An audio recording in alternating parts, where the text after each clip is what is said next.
بسم اللہ الرحمن الرحیم۔ وظیفہ ٹی وی کے پیارے سننے والوں، نماز جمعہ کے بعد یہ پڑھیں، اپنے اور والدین کے گناہ معاف کروائیں۔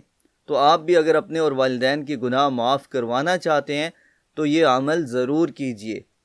حضرت ابن عباس رضی اللہ عنہما سے مروی ہے کہ رسول اکرم صلی اللہ علیہ وآلہ وسلم نے فرمایا، جو جمعہ کے بعد یعنی نماز جمعہ کے بعد 100 مرتبہ یعنی ایک تسبیح سبحان اللہ العظیم وبحمدہ پڑھے گا، اس کے 1,00,000 اور اس کے والدین کے 20,000 گناہ معاف ہو جائیں گے۔